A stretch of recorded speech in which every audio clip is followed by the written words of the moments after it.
Barbecue Central radio show will air live at 9 p.m. Eastern Standard Time.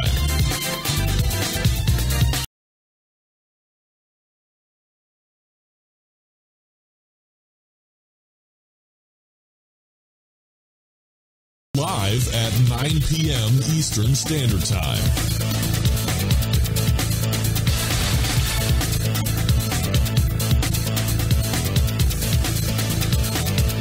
Barbecue Central radio show will air live at 9 p.m. Eastern Standard Time.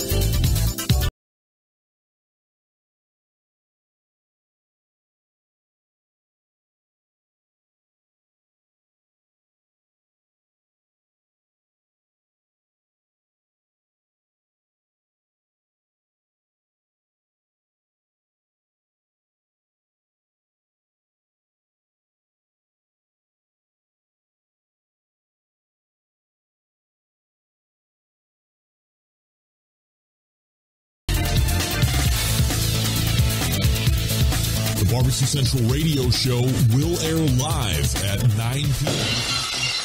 Hello, everybody. This is Gary Vaynerchuk, host of Wine Library TV, a.k.a. WLTV, and this is BBQ Central. We'll do it live. Okay. Well, do it live. I'll write it, and we'll do it live. So to get that perfect barbecue, you use wood. Are you sure it's safe? Whatever. We put the lighter fluid on, strike the match, and... Oh, should we call the fire department? That might be a good idea.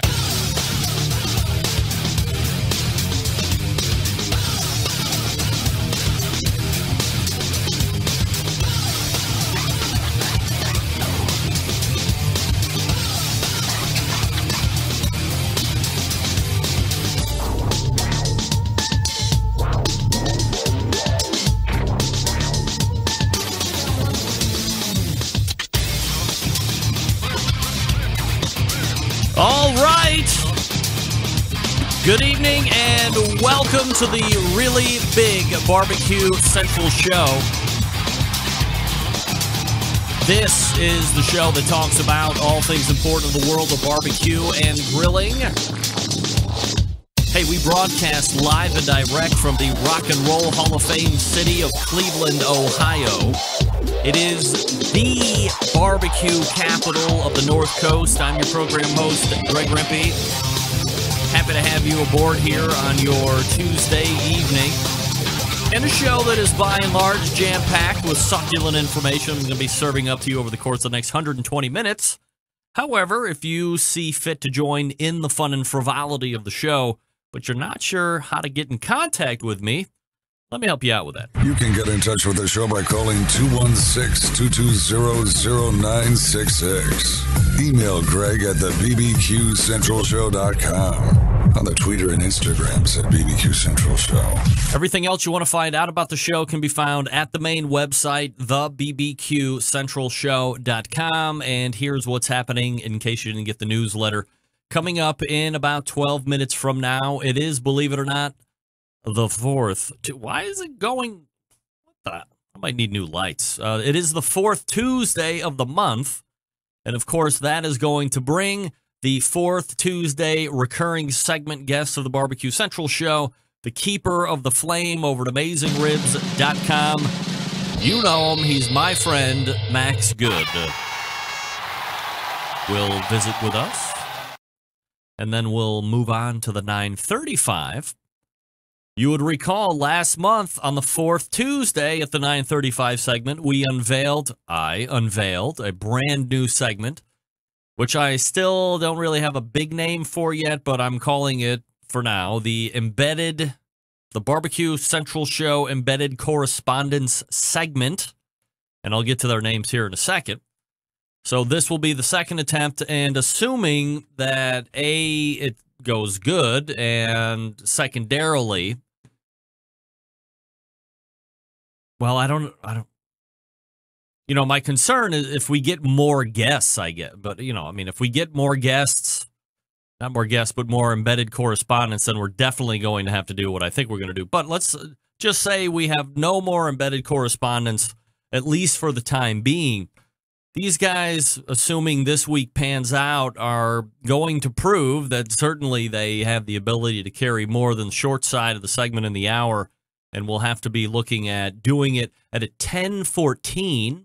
So, hey, why not extend them out, give them a little bit more room to get loose on some barbecue takes, some grilling takes, some general life takes, whatever.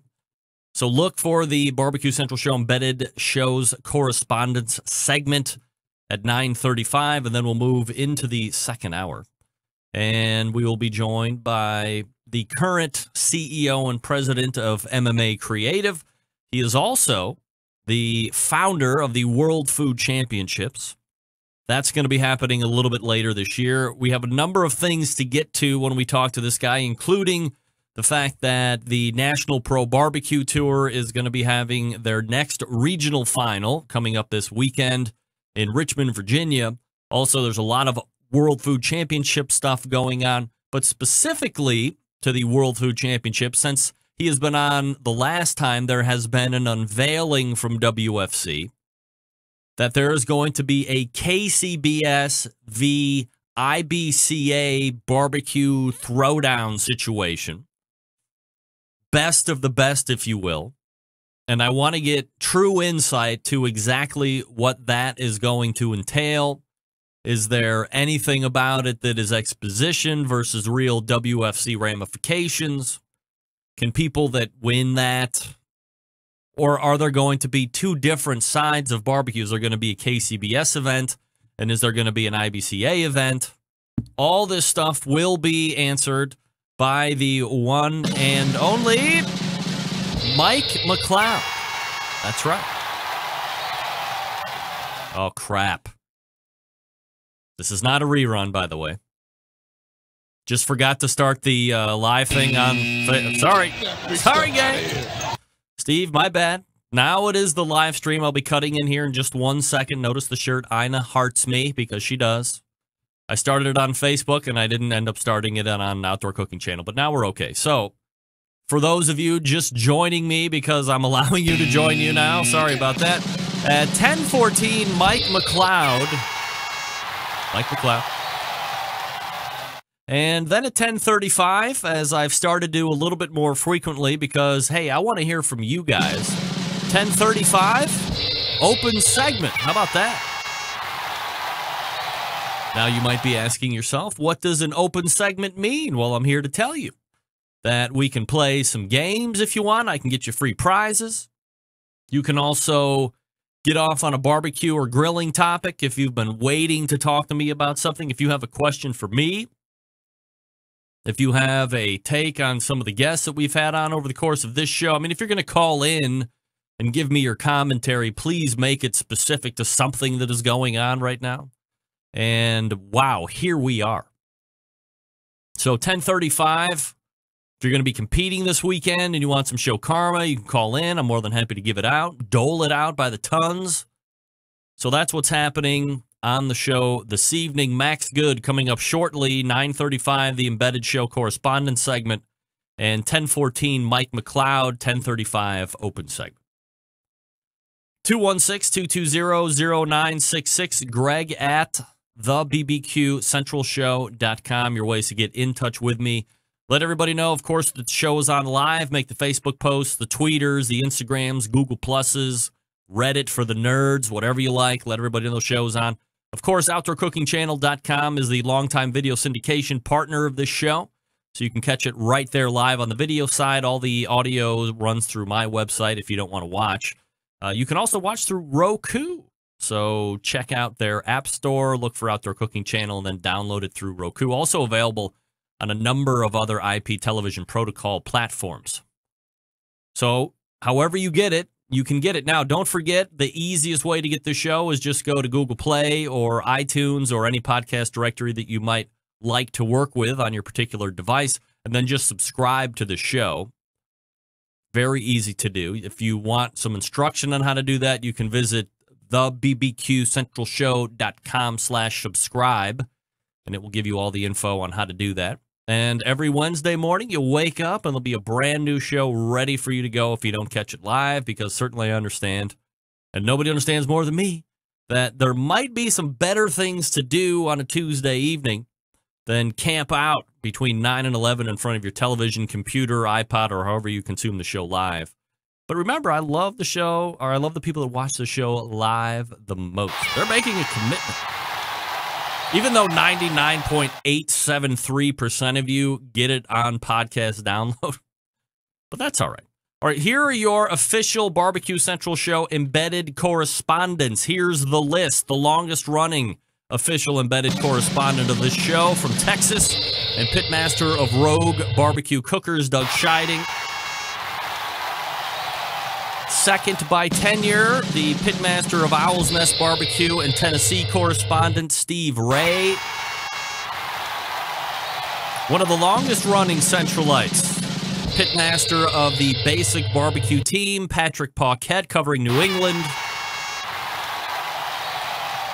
The pitmaster of Huff Daddy Barbecue, covering Oklahoma, David Huff, joins us. And finally, covering the great Empire State of New York and the pitmaster of DTS BBQ. We call him DJ Howie D, but the government knows him as Howard Daly. So there you go. 5 solid official embedded correspondents. As I have said in the past, if you are somebody that thinks that they can commit once a month and have some kind of a valid barbecue talk or two to talk about during our time in this segment, just go ahead and shoot me an email. Let me know that you want to be a potential show correspondent, and we'll get you hooked up. All you have to do is have Skype, kind of a decent microphone. Even that is kind of questionable. Earbuds mostly, so we don't feed back into each other. And there you go. So we are off and running. We have Max Good coming up out of the break. We're going to be talking a lot about some Myron Mixon cookers that he was able to get a sneak peek on. He actually told us about that a couple months ago, but now the full review is in. So we'll be talking to him about that. Meanwhile, I'm going to talk to you quickly about Cook Shack manufacturers, smoker ovens for barbecue lovers with any amount of barbecue experience, whether you do it in the backyard, on the competition circuit, or in a 5-star dining facility. Cook Shack has the unit that will do the job, and with a full line of barbecue sauces, spices, pellets, and wood chunks, it's the perfect one-stop shop. Cook Shack strives to be your barbecue resource center by offering cooking classes, online recipes, how-to videos, 2 blogs, smoke and grilling 101s, and a video cooking classroom. Check out their website at cookshack.com or follow them on Instagram, Facebook, YouTube, Twitter, Pinterest, Google+. Get advice or share your passion for barbecue on their world-class barbecue forum. Cook Shack pellet-fired smokers are the choice of champions because, indeed, they were designed by a champion at Fast Eddie Morin. The FEC 100 and PG 1000 are always customer favorites. The PG 1000 can double as a smoker and a grill. Low and slow, hot and fast, the pellet grill line gives you the most for your money. Of course, Cook Shack residential electric smokers are the #1 cooker in the industry. High quality means high durability and versatility. Anything you can cook in your oven, you can make in a Cook Shack. Passion and dedication drives Cook Shack's manufacturing, with quality always being at the forefront. Get the best in barbecue since 1962. Call 800-423-0698. That's 800-423-0698. Or visit cookshack.com. By the way of testimony, I finally got around to firing up the Cook Shack electric smoker this past weekend to do one of the most popular Instagram posts I have had to date, aside from that original art flame that we did last fall, and made jerky. And I will admit, while I was very, very angry at the fact that I thought everybody had eaten jerky and not saved me one piece, luckily, my wife pilfered 3 or 4 pieces, wrapped it up, and hid it from everybody else, and then revealed it to me yesterday. Very happy. A, that I got to try it, and then in the end, very happy with the results. So can't wait to make more of my own jerky out of Aya Brown. And that was cooked in the Cook Shack electric smoker, the #1 cooker in the industry. That's right, cookshack.com. Max Good coming up out of the break. Stick around, we'll be right back.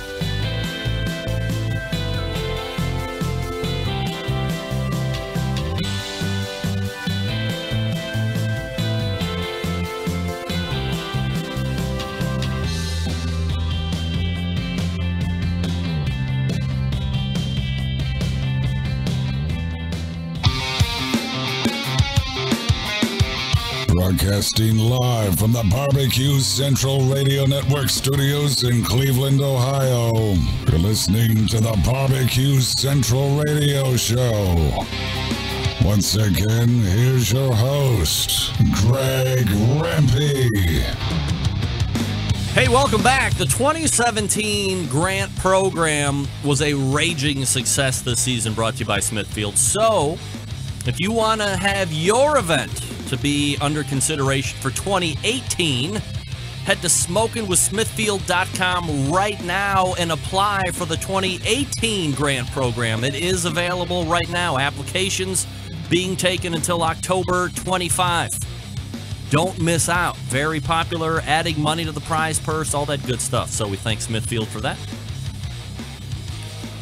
The fourth Tuesday of every month brings a visit from the Keeper of the Flame over at AmazingRibs.com. If you're looking for a cooker, as I get Mike McCloud out of there, if you're looking to buy a cooker, advice on cookers, answers to all these questions and more will be revealed during this segment.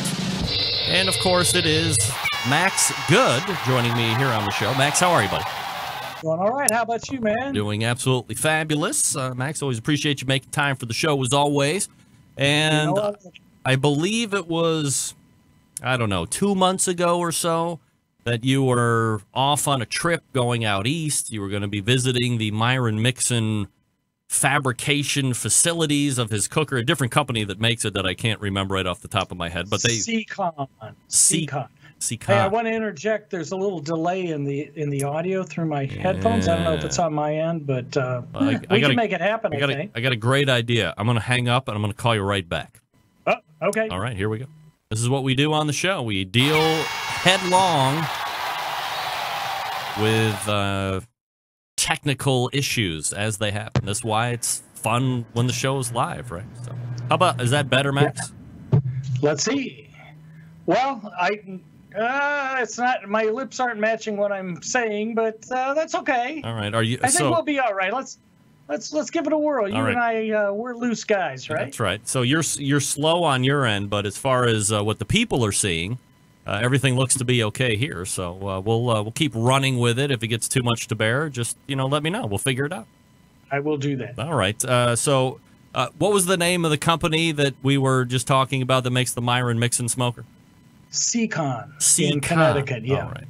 All right. So you were able to get out there, as we had talked about previously, and you kind of did your reviews and all this stuff, but had not been officially released until just recently, maybe even very recently. Right. So now that everything is out of the bag, as it were, let's talk a little bit more in depth about these Myron Mixon cookers and where you feel they might fit into the retail space and the restaurant space and all that good stuff. But I guess from a high level, to start out with, your thoughts on the Myron Mixon cooker and that whole experience at the manufacturer. Well, there's a couple different designs. So the one I just posted is his H2O models, and that's, in my view, a signature design for him because, as many people who know who Myron Mixon is, he's really big on smoking with water, and he has created a very unique design that is absolutely dedicated to using water. And we could talk about that in a minute. I also, a few weeks ago, posted something on his charcoal gravity feed smoker, which was also a wonderful experience. Somehow I want to interject that we made an exception for me to fly out and actually go to a manufacturer's facility to test equipment for a review. It's because I think, as I mentioned in a previous show, I mean, he's Myron Mixon, he's pretty credentialed, if you will, the winningest man in barbecue and all that. And but I did learn quite a bit from the experience, which I hope is valuable to our readers. Subsequently, I did have a few other manufacturers going, hey, we'll fly you out here. And I said, no, we don't feel comfortable with that. It was an interesting thing between the Mixon clan and us. We made it work, and I think we came up with some valuable information for people. So let me ask you, if you do it once, I mean, then don't you open yourself up to at least having other people invite you, which they have, and then if you did it once, then why not do it for somebody else? Meathead and I even discussed it, and he said, I don't think you should take these other guys up. And I said, I already told him no. It's not to put anybody down, but it was. Are you? He's Myron Mixon. Is there a perception that if you go to these other places, it's more of a one hand washing the other thing, and you're not going to be able to? But shouldn't it be? Wouldn't it be the same mindset or wouldn't it be even more of a mindset with a Myron Mixon, who is established, potentially intimidating, something along these lines, where if they're flying you out, you're not going to be able to really give your opinion? Well, I discussed that with them, and they really were on the up and up. They said, if you don't even want us to be around, you can be solo. We'll leave you alone. Mm-hmm. And I said, I don't want to have to reinvent the wheel. I'd like for you to tell me how you recommend this to be done. But they were real quick to disappear if they felt they were interjecting. So it worked out very well. But, we don't want to make a practice of it. The appearance was something we questioned deeply. But we did it, and I think it ended up working out well for this particular situation. We're not going to do it all the time. There may be another exception to our rule, but people look to us for objective, real information. I believe that I succeeded in giving that in our reviews of the Myron Mixon smokers. But I think it's not going to become our standard method. But I think it should be fun if people want to get you out to wherever you're going to be. You stick up that, there's that excerpt, not excerpt, but the blurb ahead saying, hey, in full disclosure, this company flew me out. We agreed that these are our testing policies, blah, blah, blah. To me, it seems like you put yourself in a worse position if you do it here and there, because then people are like, well, if they don't do it for these handful of people, but these couple of people. You see what I'm saying? Like it could almost look like it's working in reverse. But I got to say that Meathead and I feel very uncomfortable with the appearance of I'm going to fly you out. I'm going to wine you and dine you. I'm going to entertain you. Yeah. And guess what? We did have some fun. Sure. They're fun guys, right? Oh, we were smoking cigars. We were drinking. We were having a good time. Right. But, we started out slow and worked our way up to that. And it was really clear to me that they were sincere about what they were trying to do. And not to say somebody else wouldn't be. But, it's just not the way we do things. We felt a little uncomfortable about that particular thing. I feel that it ended up working out okay. In fact, I felt it worked out very well. I guess never say never, but we're kind of back to business as usual. We discussed it at length, and I'm not saying it won't happen again, but I right now, at any rate, I don't think it's going to be something that we do typically. All right, now I want to say this to all the manufacturers out there. I have no affiliation with AmazingRibs.com as it relates to this show, so if you want to send private planes and kickbacks and hot money, I'm your man. No problem. I will sell it out. No problem. I'll carry your tongs. That's right. But no, not for AmazingRibs.com. All right, so enough of that. Let's go ahead and dive headlong into the cookers themselves. From a number of models that are available, is it like a large selection or just kind of a few? Like, what's the portfolio like? He has quite a few, but the two that I have posted now are the Gravity Feed and the H2O. And although the Gravity Feed is from what I could see, it was certainly very good, and there are features about it that are certainly very different from other high-quality Gravity Feed smokers, and it worked very well. I would like to talk about the H2O line, all right, because it's even more unique in its design, and it's, that's Myron's thing, smoking on water, and a thing that's very different about it from just about every other smoker is that he displays a dedication to smoking with water in a way that I've never seen that kind of commitment. How do you mean? How do you mean? Well, the water tray doesn't slide out. It can't be removed. It's welded in. Oh. And it has let's start from the bottom up. At the bottom, not offset, at the bottom is a firebox, and it has a charcoal/log grate on a stand. It's almost like a fireplace log grate. Mm-hmm. And it has dampers on both sides. This is at the bottom, okay? And the adjustable sliding dampers on both sides. The charcoal log tray slides out. They like to start out the fire with charcoal, and then once it gets going, they start throwing splits on, just like 2 or 3, like fireplace-sized logs. Above that is a large water tray that's welded into the frame. You can't take it out, and you have to use water with it. If you let it dry out, it could warp and destroy the whole system. Oh, wow. And if that happens, you're pretty much screwed, buddy. You gotta cut the thing out and have a new one welded in. Yeah, and that would not be at all time efficient or cost efficient. It would be a big drag. Yeah, for sure. But the good news is they have an auto refill system that works very well. Now you do need a hose. If you don't have a hose, you can work around it. But to use the auto refill system, you can pretty much eliminate that worry. You hook up a hose. They have two elbow pipes coming out of the right side. And on one of them, there's a box where there's a hose connection. And inside that little box is a valve control mechanism that's very much like what you have in your toilet. Sure. It's got a floater on it. And when the water level rises to a maximum level, it shuts the valve off. And as the water evaporates inside the smoker, and the floater starts to drop, it'll open that valve back up to replenish the water. The second elbow is in front of that box when you're at the front of the unit, and it also shows the water level. So it helps you see that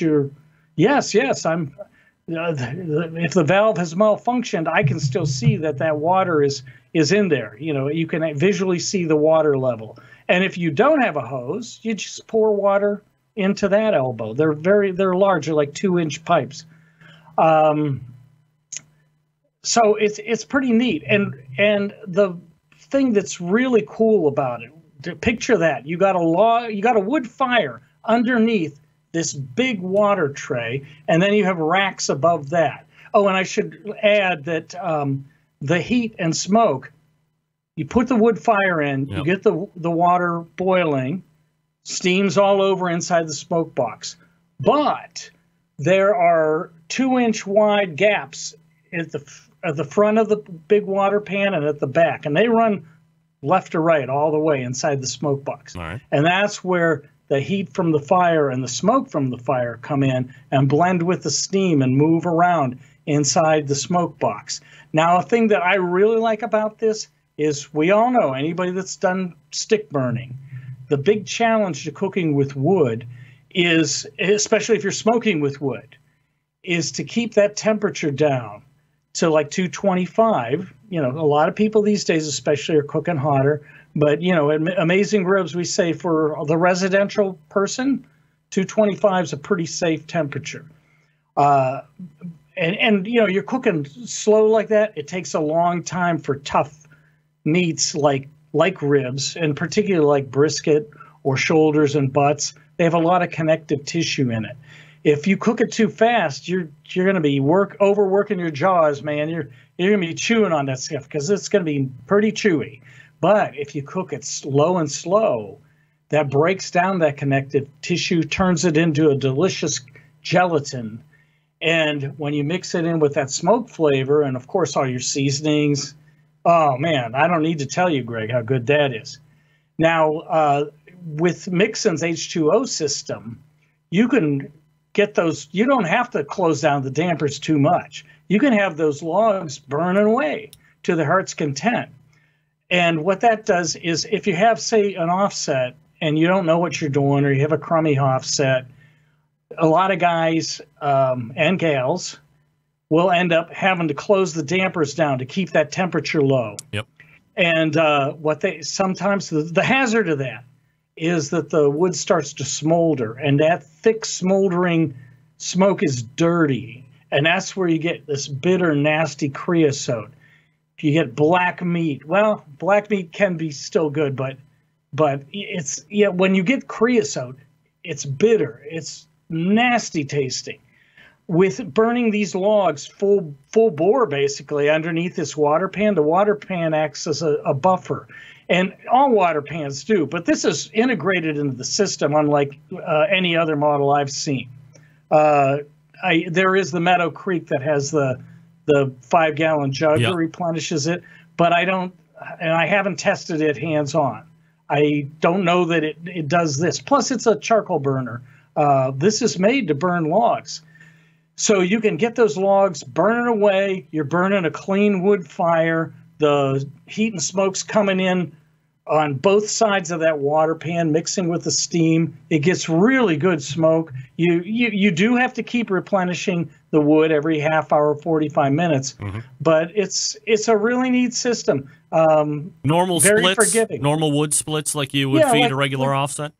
What you'd use in a fireplace, about that size. All right. And efficient as far as retaining the heat? Obviously, it sounds like on the bottom side you're actively burning, so that's not going to be efficient as far as time, but obviously the wood burning is clean, and that's where you want it. But in the cabinet, though, it's efficient?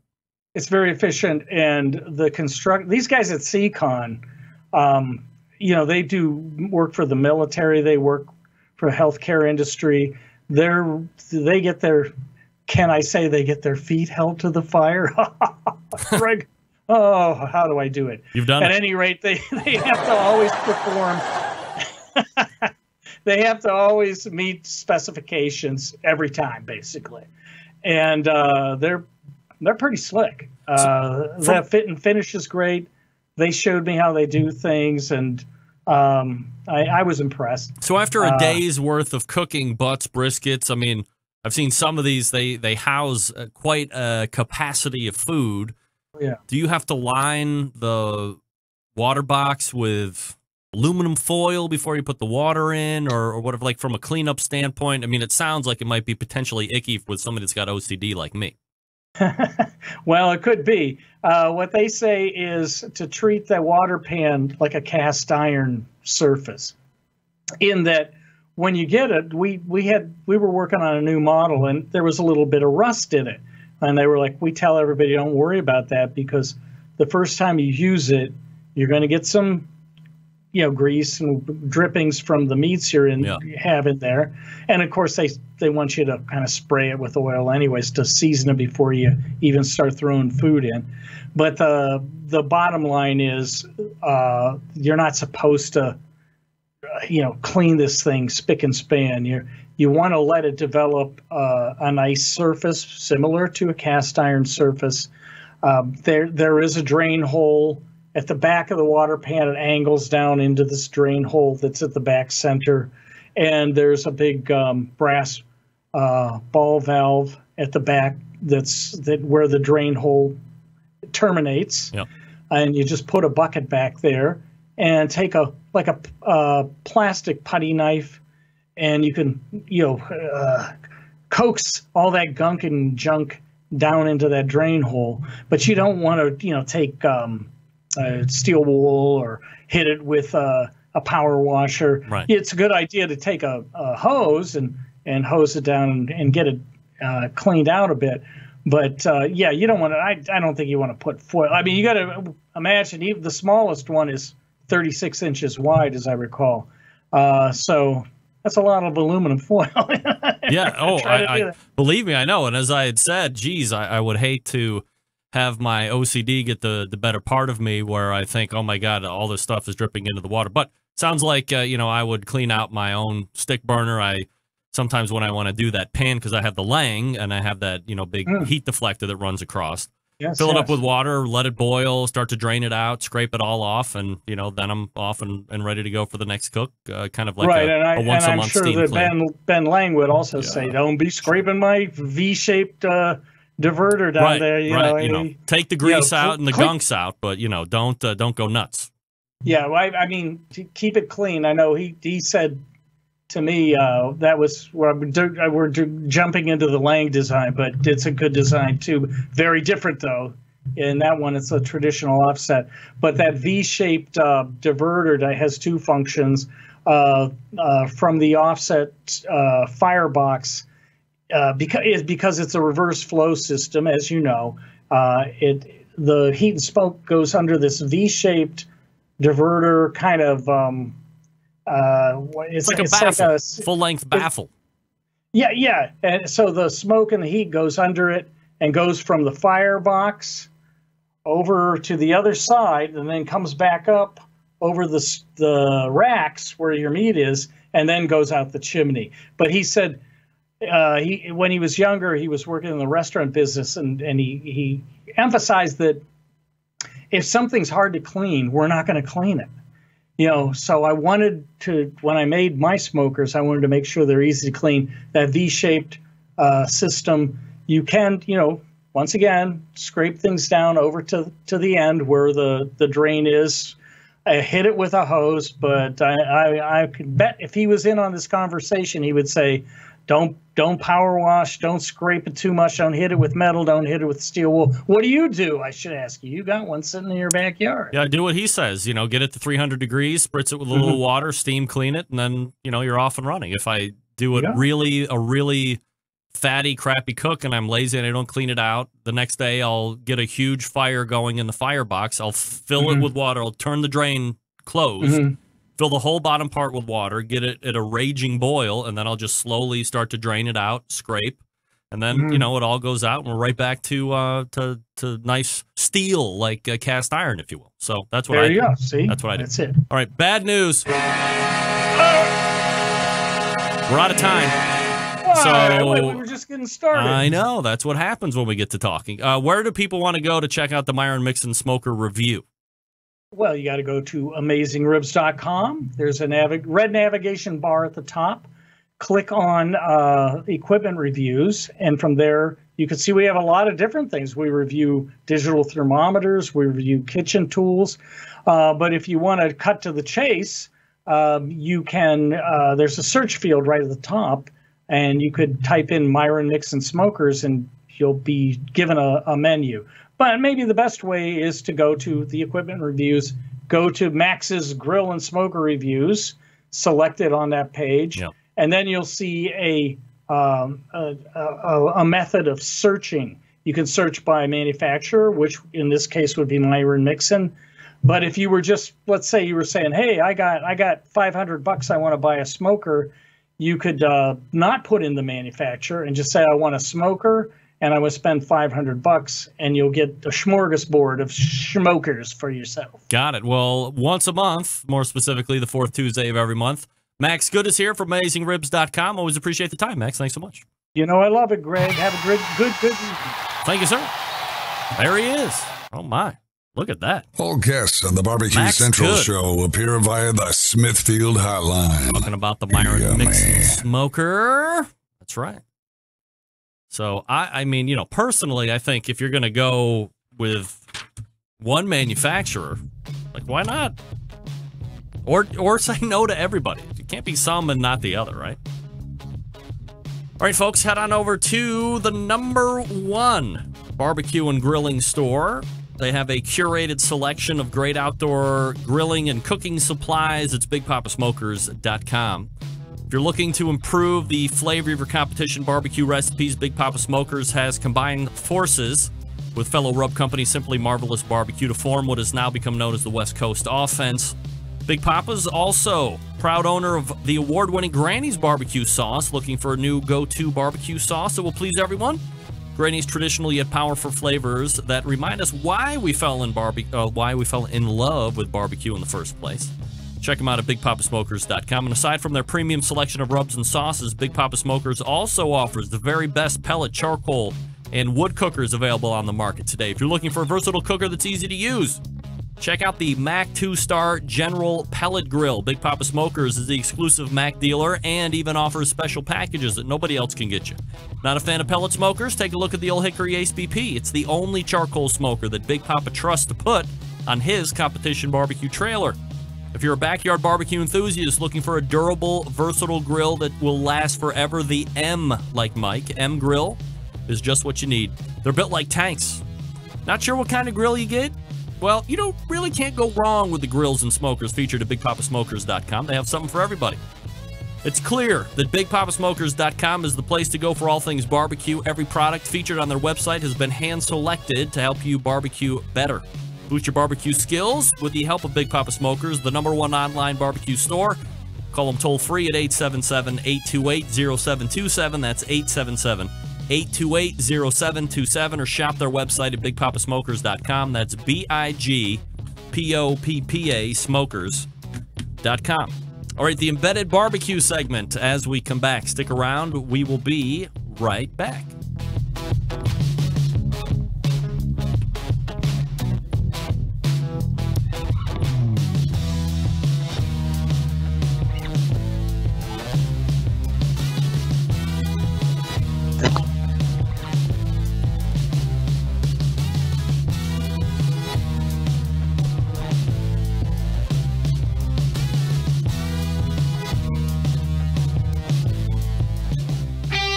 Ready to get on the air? Call 216-220-0966.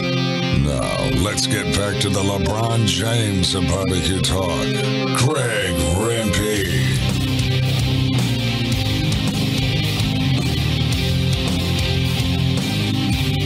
All right, welcome back. This portion of the show is being brought to you by Green Mountain Grill, some of the best pellet cookers out there on the market today. Manufacturers of big, medium, and small size. If you want pellets to fire those cookers, they can hook you up. And the really cool high-heat pizza insert that I'm loving right now. GreenMountainGrills.com. That's GreenMountainGrills.com. Check them out. You're going to love it. All right. Last month, we unveiled the Embedded Barbecue Central Show correspondence segment to a rousing review from the Centralite faithful, so we will pick it up again on the fourth Tuesday of this month, the 9:35 segment, as we welcome back Doug Scheiding, Steve Ray, Patrick Paquette, David Huff, and DJ Howie D. Gentlemen, appreciate you making time for the show this evening. So let me start with my man Doug Scheiding, the longest tenured embedded correspondent. Been with me through all the wars so far. Doug, what are you burning on most this evening? What do you want to start out with? I want to talk about searing versus charring. I think people are getting confused that searing is actually charring the meat. Maybe I'm in the minority on this, but grill marks on a steak, they're not pretty. You're destroying the meat. So I think that for a good steak, you don't need to do charring. You don't need the grill marks. You can get caramelization and the Maillard effect as low as 325 degrees. So I want us to stop the high temperature 500, 700 degree searing. All right, Doug Scheiding says, get over your high heat. Steve Ray, well, how do you see that? Well, I tell you what, Doug, we call those stripes, we call those flavor strips down here. I think the steak looks good. I like to turn the thing 45 degrees and make the checkerboard on it, just kind of like the University of Tennessee end zone here up in Knoxville. I think it looks good. I think it adds a little flavor to it. I'm all about the sear. I'm all about the flavor strips. And they win the contest, Doug. When they do the SCAs, they all do it, and it wins. And so if you're not doing it, you're probably not going to win. All right. So Steve obviously is entrenched into the competition. DJ Howie D, what do you think about the crosshatch of grill marks? I think it's great on the steak. I char on my UDS over here. With my briskets, so it looks good. It looks good in presentation, but it's still it's still burning up to me. That's what Exactly. That's right. David Huff, what do you say? Well, I think you eat with your eyes first, and I agree that the grill marks on the steak, they just look fantastic. You turn them 45 degrees, flip it, do the same thing. Everybody is impressed when you put the steak down. Now, that being said, I have switched from grilling a steak to putting a cast iron skillet out there because you really get a nice brown crusty surface on it. You don't get the grill marks, but a good tasting steak is a good tasting steak, and a well-cooked steak is a well-cooked steak. Flat, charred, grill marks, whatever you want to call it. I think as long as people like the way it tastes, you're good to go. He was on the line last week, but we couldn't see him nor hear him. And as some would say, maybe that was the best part of the whole interview. But Patrick Paquette is here this week covering the New England area. Patrick, what do you feel about grill marks and charring and all this other stuff? This particular conversation that's going on right now amongst us seems to be very circular. It's first of all, I don't think there's a difference between a grill mark and what you get when you put it into a cast iron pan, except size. So I don't think the actual cooking technique is different. The best steakhouses in the United States cook at 600, 700, and 800 degrees for a reason, because that's the best way that steaks are cooked. I think, yeah, if maybe what I really think, I think Doug needs somebody who can cook better to cook his steak. Is what I think. Oh, it sounds like they're burning. 3 steak cook-offs. What are you talking about? Sounds like they're burning them on you instead of just getting them nice and brown and crusty. It's, I don't know, but I don't think there's a difference between what you get in a cast iron pan or off a grill grate, except for the amount of coverage. And all right, so let me go ahead and I'm not going to try and make Doug's point for him more, but let me tell you this. Grill marks are the most overrated pieces of crap I have ever seen in my life. They do not lend to the quality of any steak. They do not mean that you can cook a steak well. I would also like to argue the fact that cooking steak at 600 and 700 degrees is a little bit overkill, and that if you would actually try to cook it at 325 to 350 degrees, the end product might actually be a little bit better, because caramelization actually starts at 300 degrees and moves up, but that might be a different story for a different day. But as far as these grill marks, I think this is a widely publicized misnomer that somehow these things are going to make a steak look better, when I know that if I got the color of the grill marks across the whole steak, which is really what we want, then that steak would be the best steak you've ever had. And I know I'm right, so we'll move to the next question. Let me talk to you, Steve Ray. Steve Ray out of Tennessee. What's on your mind this evening? Well, down here, Greg and guys, it's all about the Jack right now. And I was wondering if, of all the majors, the Jack is an invitational. You have to qualify for it.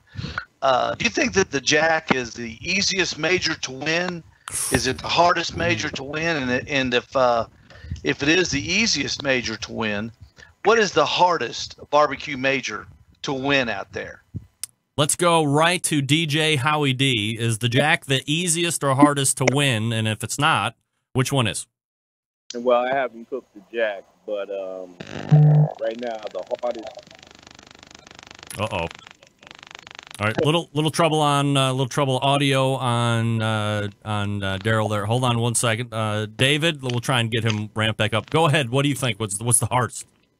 Well, I mean, I'm kind of representing the backyard cook here for the Centralites, so I don't have a lot of experience there. I'm new to the competition circuit, so I don't know that I would have a lot of input really on this one. Sorry. But I'm sure you have an opinion. That's all we want. I mean, I don't cook, and I have an opinion you can guarantee I'm going to share here in a minute. Sure. I mean, reading how the invitations go, it sounds like there are some people that are former champions and some people that are new. He compared it to the PGA. I would think that would be one of the more, challenging to win, because there's always going to be a wild card in there, something that's not been seen before. Maybe somebody comes up with something just so far out of the blue and it blows the judges away. So, I don't know. Patrick. Oh, by the hardest by far, mathematically, there is no question about it, is the American Royal Invitational. One in 500 and change, or 1 in 172. Like, there's no and ifs or buts it as far as the difficulty there, and that's judging anomalies aside. Doug Scheiding, I bet, has a different idea on that. Actually, I'll agree on the hardest being the Royal, because not only does it have, statistically, it has the most amount of teams, it's also a double blind. So Jack, statistically, you know, if you've got 100 people, yeah, you probably do have one of the best shots. I would like to say that I think Memphis in May is the easiest if you're one of the famous or more well-known cooks. Great. Oh, boy. Because your first round is 30% presentation. Who's going to give a Tuffy, Myron, etc., a less than a 10 on the presentation? Yeah. So you've got 30% there. And then if you happen to make it to the finals and they make it to the finals, that's 100% based on presentation.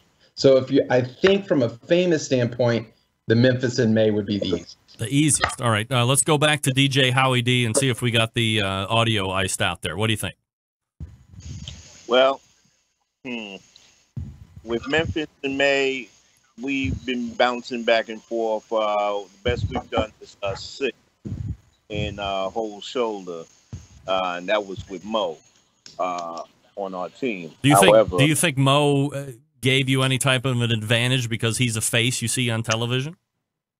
Well, yeah. Even Mo. Be honest. Even with Mo stated, well, we've had Mo since 2013, and even Mo said that, you know, it's all about the meat. So going back to what you're saying with having Mo as the face, I'll say he'll give us about a 40% boost. But it's a pretty good boost, by the way. Yeah, I'll take that. Let's see, where are we here? Oh, I guess that's me. So here's what I think in regards to is the Jack the hardest to win? I don't know if it's the hardest to win. I think it's probably one of the hardest to get into because you have that whole weirdo bung pulling thing, which I think sounds weird in itself to say out loud. If you can somehow win the Magic 7 in the allotted time frame, that's the easiest to get qualified for, but probably the hardest to do. And then it depends on where you live and how many you win in order to increase your chances of getting in. So inevitably, the argument that is made every year is it's probably the most mysterious and magical one to win, but there's a lot of top teams, if they don't auto-qualify, that are left off on the sidelines, which then runs back to putting up the American Royal is if you win, you get the invite, you show up in Kansas City, and you get to go up against 170 plus at the Invitational, and you can turn around the next day and go be one of 600 teams. That seems like it would be the hardest one to win. I mean, that's the biggest crapshoot out there going right now, aside from some of the bigger Texas ones. So, just my thought. So we got Doug down, we got Steve down. I know we're going to run out of time. Patrick, you're new to the show this month. What's your topic that you'd like to burn on? You know, I had a hot take that on our little spreadsheet that we were discussing this, but I'm going to give you a different one. Right.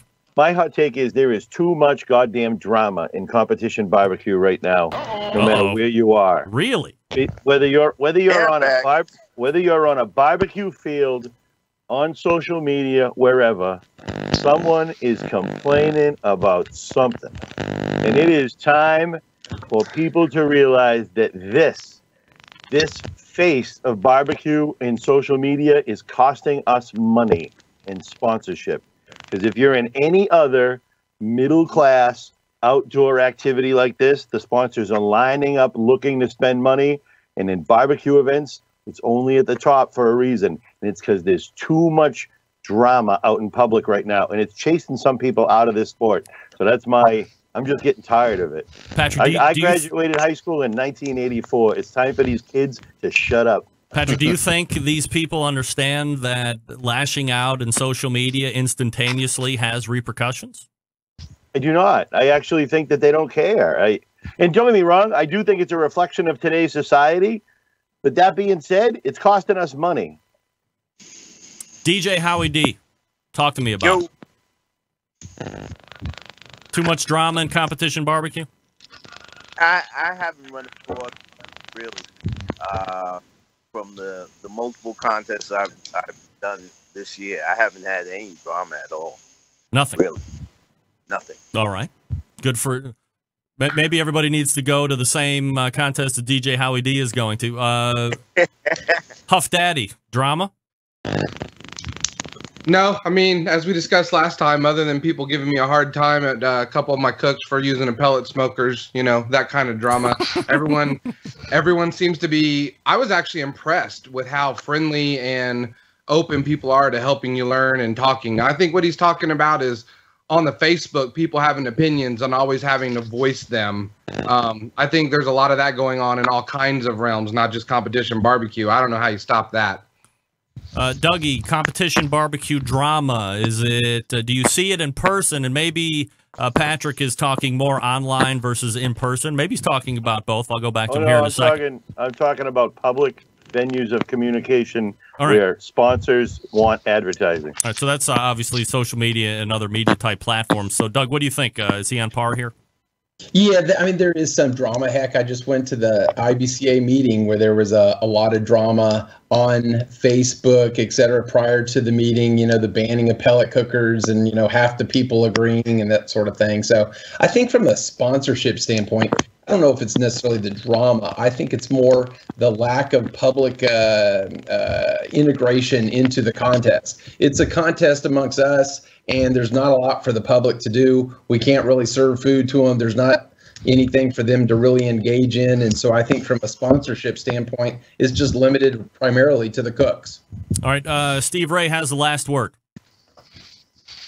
Shut up and cook better. Bottom line. Yeah, you totally cut out there. What was that? I said just shut up and cook better. How about that? Bottom line. That's right. Yeah.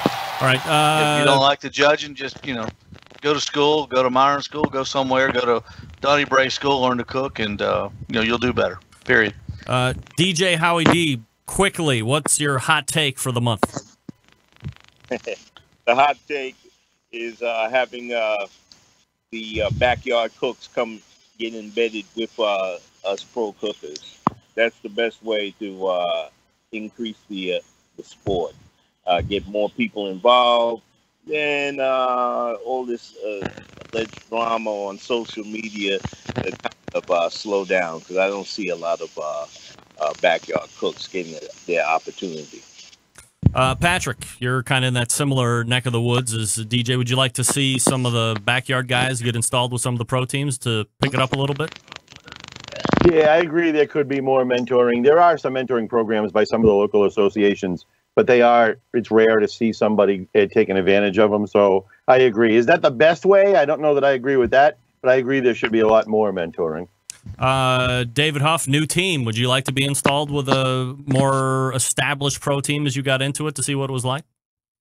Yeah, absolutely. And like I said, that's what guys have been doing, coming over and talking to me and sharing openly some of their tips and techniques. I mean, reading the sheet about this topic, one of the things that was mentioned was getting involved in the People's Choice, where you've got the people, the cooks competing for the competition, and then the backyard guys doing the People's Choice. The only thing I'd say there is every competition I've been to where I tried to compete in the People's Choice, it had nothing to do with the barbecue. They weren't tasting my barbecue. They were piling it on plates with everybody else's. And whoever had the prettiest girls or the funniest jokes or the best cause listed to give their money away for winning, that's who won. So it's a popularity contest if you're going to look at doing a People's Choice. Doug, what do you like about mentoring? Yeah, I think it's a good idea. I mean, down here, we really don't have a backyard type division, but yeah, I think mentoring would be good, and I'd be open to doing it myself. Steve, last word. Hey, David, be careful what you say now. Sometimes you got to sell the sizzle and not the steak. Remember that. But, you know, I don't know, mentoring, you know, people helped me along the way. Down here in the contest, you talk to people, they give you tips. It's a very open thing. You've had people, I mean, golly, Heath Rawls came down to Georgia one time and was building boxes for people. I mean, people were lined up giving him boxes to build, and he's building them for them. So, you know, they share. If you ask them, these top teams especially, David, they'll share all kinds of information. They want to see you do well, and that's what's a beautiful thing about this sport. Still, when you go to the contest, they want you to do well, and they'll do everything they can to help you. Except cook the food for you, and that's up to you. But they'll whatever you need. If you need something, if you need some info, they'll be glad to share it with you. All right, well, I think we've done it. A successful second attempt at the embedded correspondence segment. Now, I would like to hand out best dressed this evening, and that, of course, is the guy with the horse meat T-shirt. Oh, look at this guy. Oh, my God. Are you kidding me? Oh, come on. Yeah. That was a setup and done well. This is such a... Yeah. From somebody that's had him, enjoy him. We'll take your best player and still kick your ass in the playoffs like we have been the last 5 years. That's it, everybody. All right, so that's it for this edition of the Embedded Correspondence. Thanks so much, guys. Really appreciate it. And there they are. Thanks, guys. Welcome, Thanks, Kyrie. Joe. Unbelievable. You got to be kidding me. You think that hurts my feelings? You take it. Get him right the hell out. All guests on the Barbecue Central show appear via the Smithfield hotline. Welcome, Kyrie. Yummy. All right. I was going to make a sign that said, welcome. I don't even know what the hell that guy's name is. What's his name? Well, whatever it is.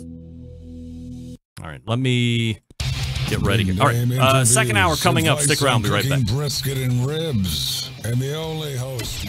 Hi, this is Greg Rempe, host of the Barbecue Central radio show. And you are listening to BCRN. All barbecue and grilling all the time.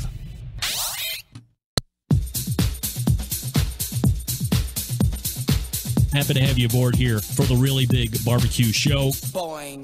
We cook because we have to, and we grill because we want to. Hit me! Fine, how you doing? You have a great show. I'm a big fan. Boing. So what seems to be the problem here? This man looks like he's dead and he's in the crackle. Charbono! It's all about the charbono, dude! Succulent fish. What? He ate 2 feet or wiener. But listen, Lavernius, shut your face. I'm shaking like a dog shit peach seed. We have top men working on it right now. Top men. All right, welcome back to the second hour, ladies and gentlemen. Hey-o. Hey-o! All right. Let me see here. What did I do? I think I owe you one here. I do. And then get out for the last break here. So let me use the top of this second hour before we get into anything to talk quickly about the pit barrel cooker. Pulling the trigger on a new cooker, of course, nerve-wracking, and I'm suggesting the pit barrel cooker as I have for months and months. Easy to use. Most versatile cooker on the market today, some might say. And here's the deal. It's all thanks to the versatility, the convection, but beyond traditional because you have the hook and hang method that places food right in the center of the heat. So it's acting like that stationary rotisserie. That gives you consistency. Of course, it can withstand any type of weather condition thanks to its porcelain enamel finish. And then you have all the accessories, the turkey hanger, the unique removable ash pan, the pit grips, the rubs, the stainless steel rub shakers, you name it, a full complement of accessories to really complete the pit barrel cooking experience. And then, of course, for $299, it's one of the least expensive, most wonderful cookers out there on the market today. And no promo code needed. Everything that they sell ships for free to lower 48. So you head on over to pitbarrelcooker.com or you call them at 502-228-1222. And you are off and running. Get a couple. I mean, how expensive is a good smoker anymore? You could buy a couple pit barrel cookers and still have cash in your pocket. A lot of capacity in there, too. So easy to use. So easy to use. John Dawson weighing in on grill marks. Remps, amen to what Doug said. The whole surface should be caramelized. I've thought that for the SEA guy to do both. I've thought I can't read very well. I've thought that for the SCA, a guy should do both. Get a nice brown background and add the grill hatch mark on top for the judges. So can you do that? Can you add the grill marks at the end? That sounds like a great... That would almost be like the best of both worlds, right? Oh, of course. Let me see.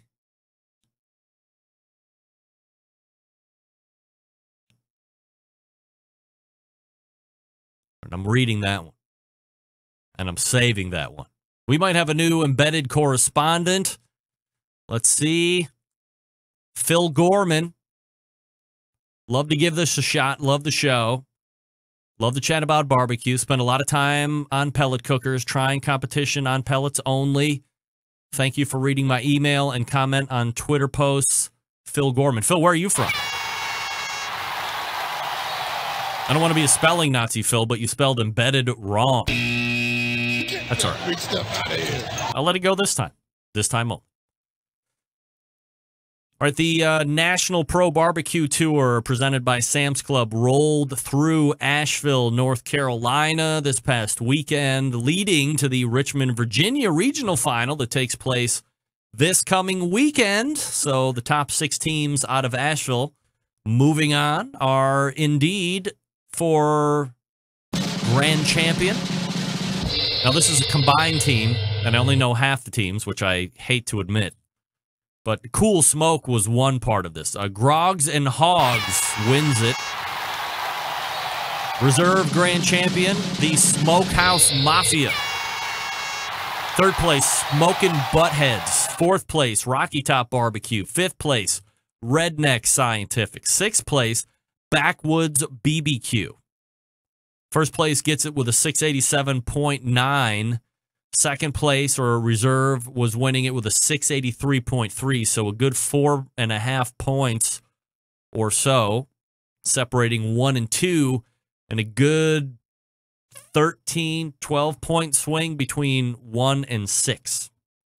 So, easy to go. The next National Pro BBQ Tour event takes place, as I had mentioned, this coming weekend in Richmond, Virginia. This is a regional final. So next week we will be announcing the top 10, because in a regional final, 10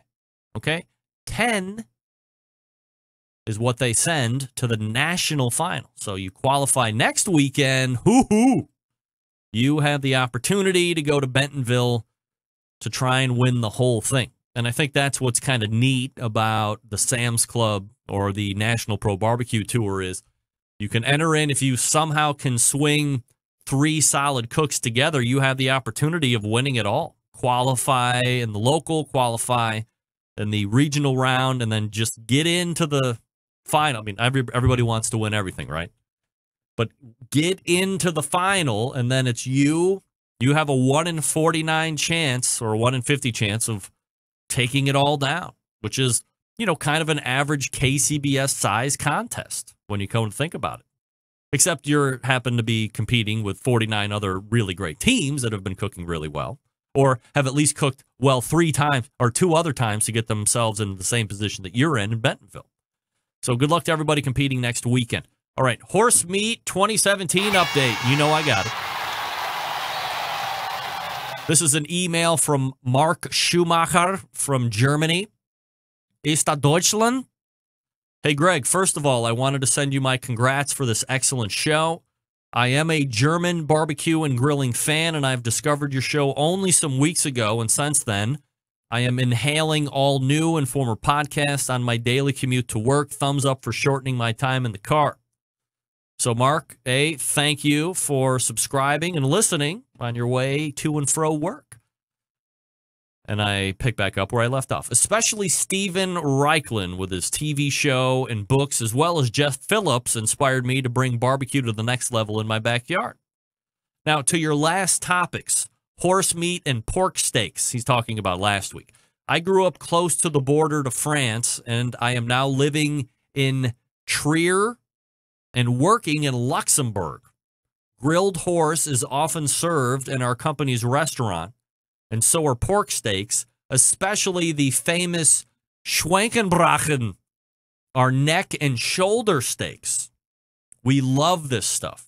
You should come to Southwest Germany to try this.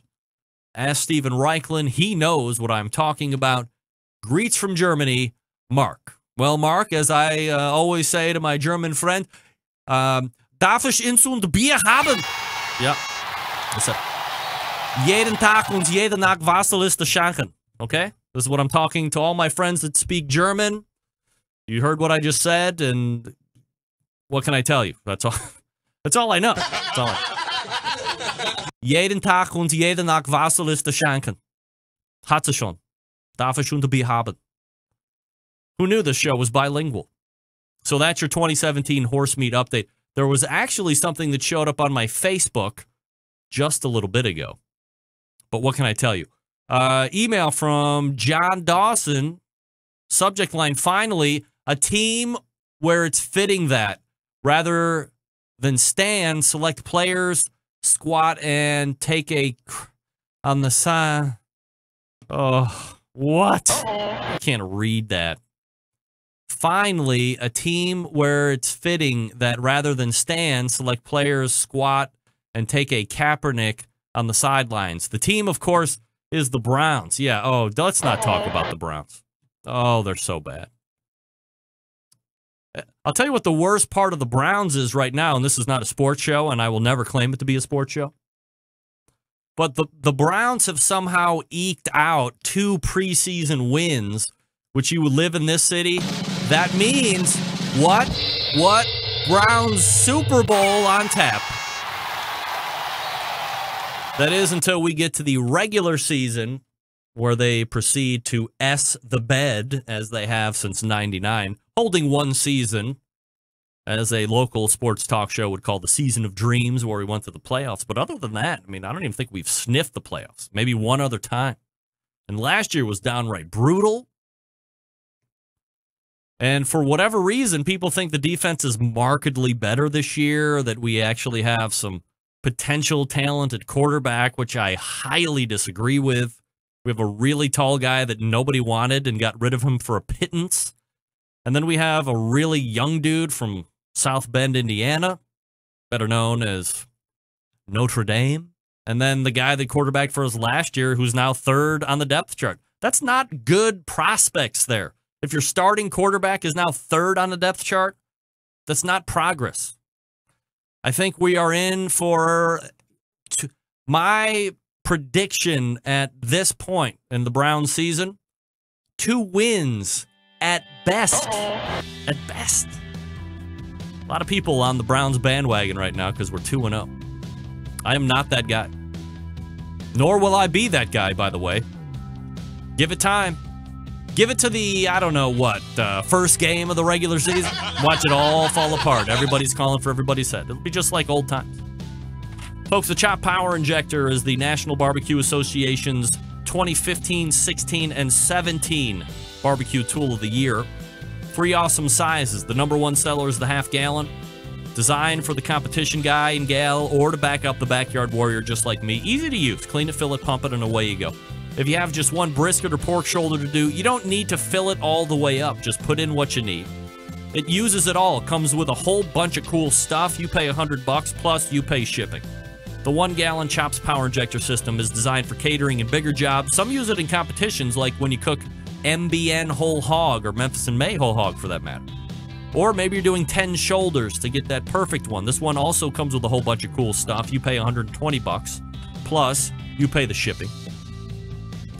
The newest one is the Chops Full Power Injector System. It's electric and is the commercial and competition Big Daddy. Not a holding tank this time, but a 3.5-foot pickup tube that you can put in any size container. From a few ounces to a 55-gallon drum, it was designed for Chef Rob at the Best Barbecue Restaurant in Kansas City. He has said time and time again that with the Chops Full Power Injector System, his briskets are better than ever. It comes with metal needle adapters, 14-gauge needles, 3-inch 12-gauge needles, 2-inch 11.5-gauge needles, 3 plug screws, and a needle protector. This one's $325 plus you get to pay shipping.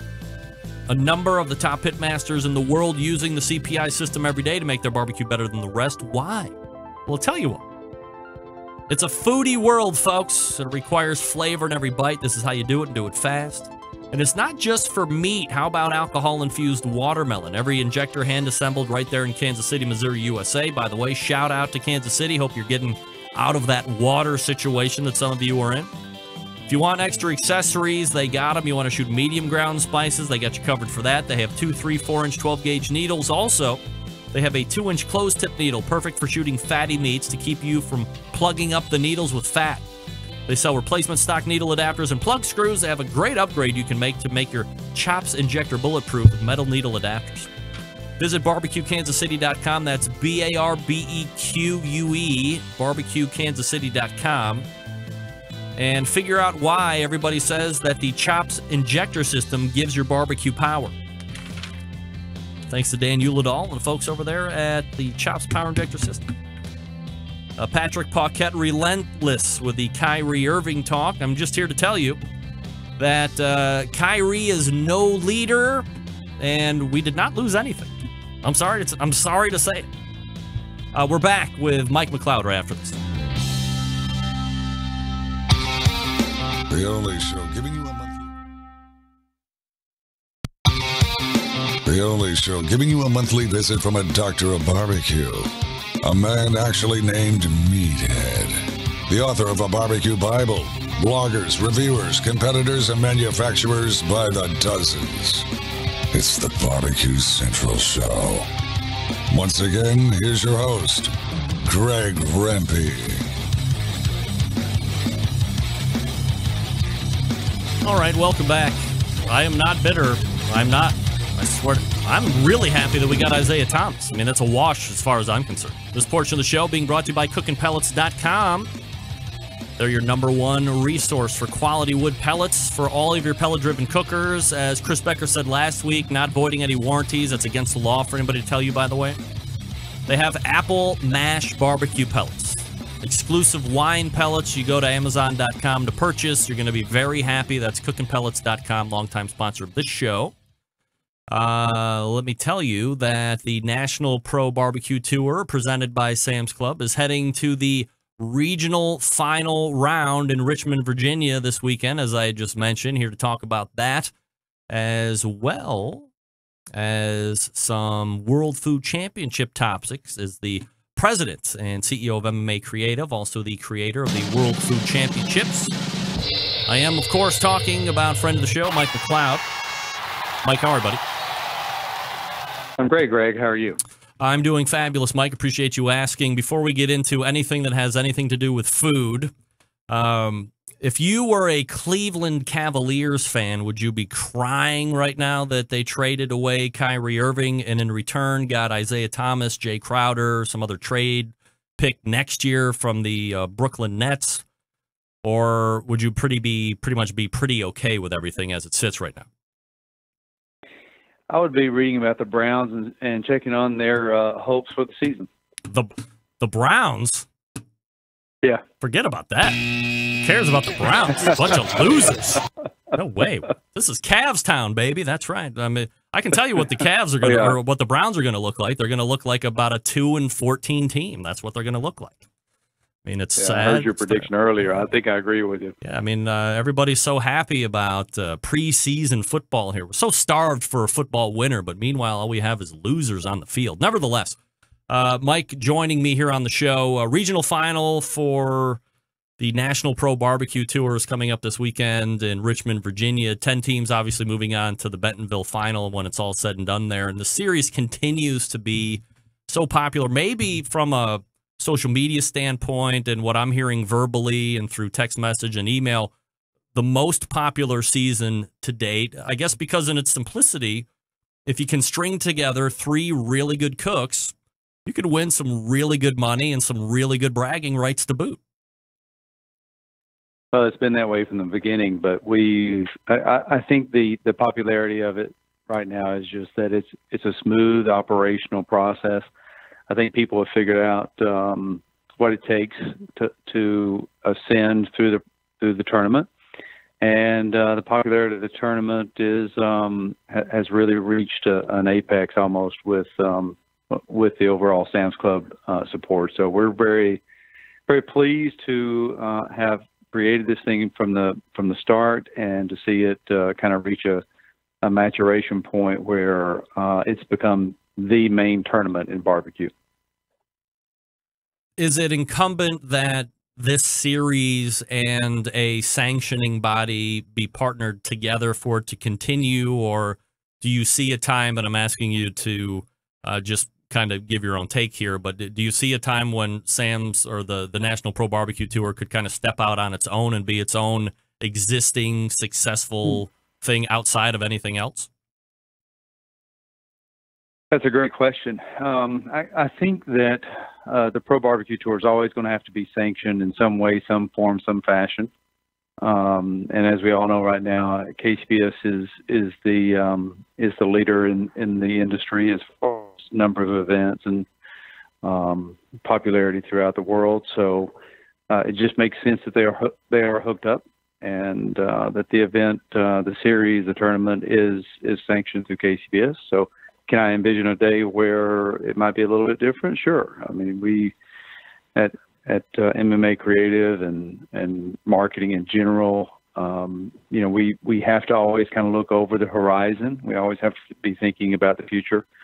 And we envision a lot of things at times, seeing things that either come true or don't, or things that we need to work on to make come true. So there's a chance, 2, 3, 4 years down the road that it can stand alone, or maybe be sanctioned in a different way, perhaps. But I don't think that's in the cards right now. Mike McCloud joining me here on the show from MMA Creative, obviously the creator of the World Food Championships, and we'll get to that here in a second. Mike, just from your own perspective, you have seen, as I have seen, as everybody has seen, the proliferation and the absolute access to anything and everything at a second's notice, perhaps even less than a second if you're so inclined, to jump online, get on any type of social media platform, and then just put whatever is in your head right through your fingertips, and now it is in the ether, as they say, for everybody to see.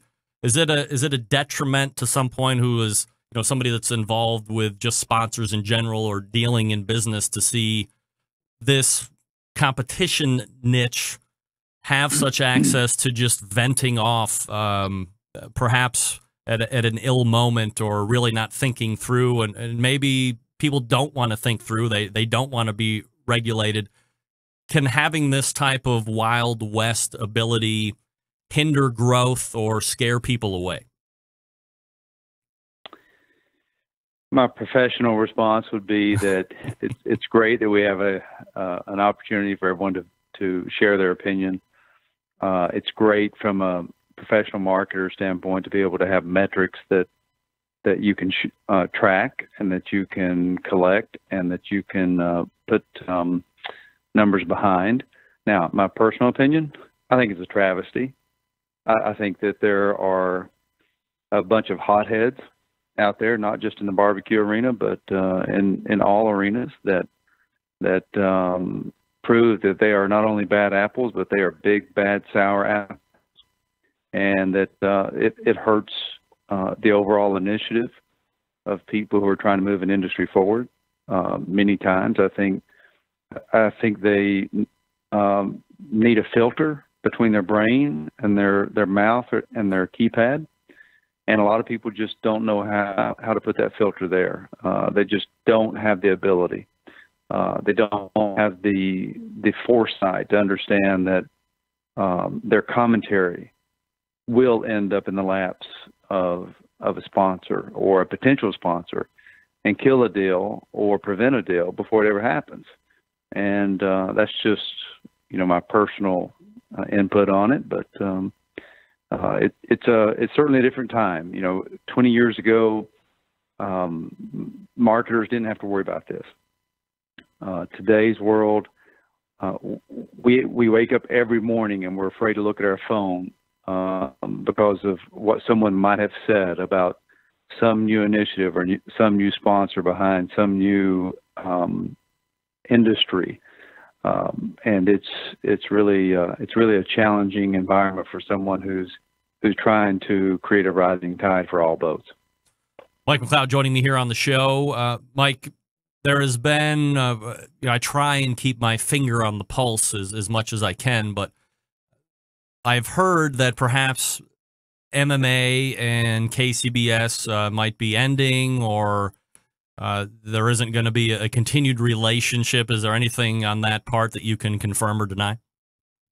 Sure, I can confirm that. We KCBS leadership and I have come to a point where we believe it'd be best for both of us to finish out the year and let KCBS go in its direction, in its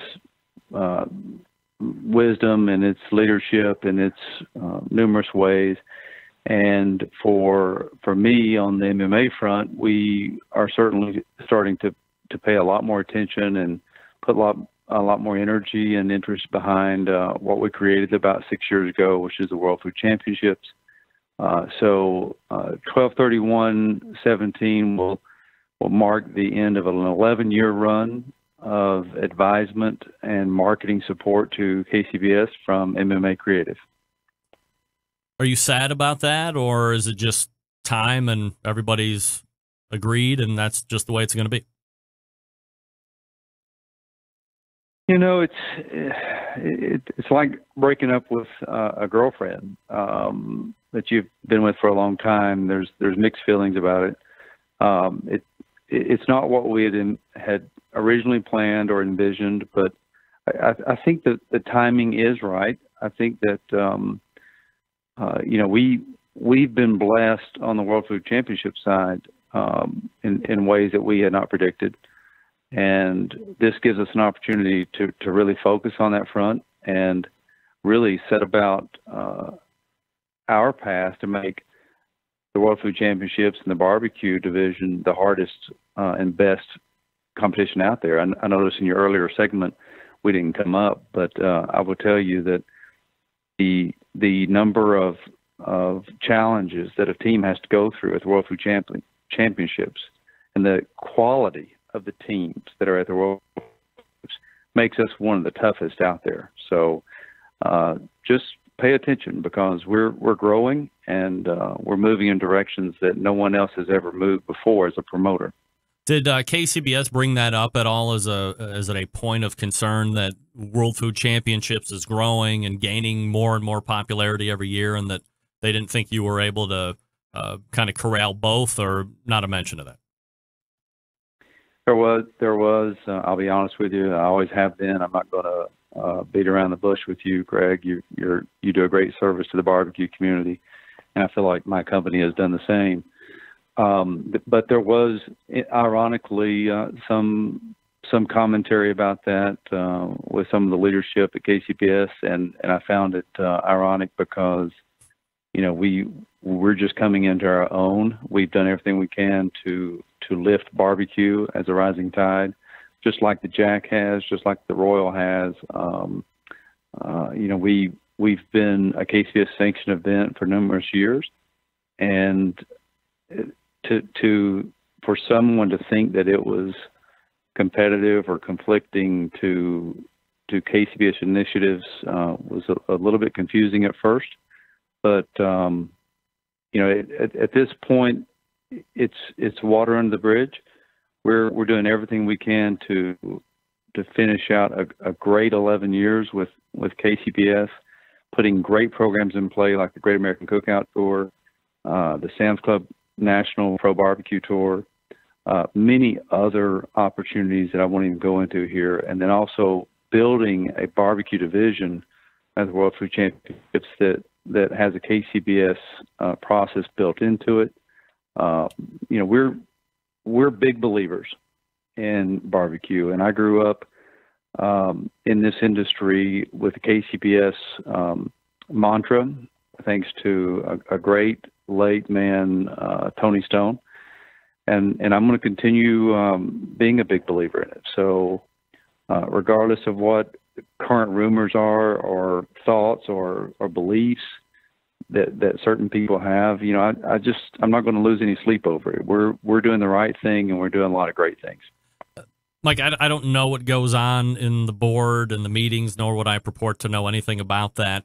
But as you had spent the last 11 years kind of being an advisor and seeing the goings on, maybe more than an outsider looking in, but certainly, you know, not sitting in any board type of capacity, are there still a lot of the same stuff that you've hear year after year, or do you think that they've been able to kind of clean up some of that stuff and there's still some growth headaches and growing hurdles that somebody is encountering as they're trying to move their particular vision ahead?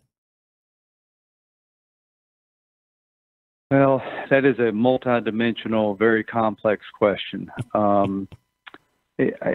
Let me answer it this way, Greg. You know, the thing that I've noticed in 11 years of being an advisor or marketing support firm to the KCBS and to barbecue in general is that anytime you're in a situation where there is an active board of directors where there's 12 opinions versus a corporation where there is a CEO, there's a captain of the ship.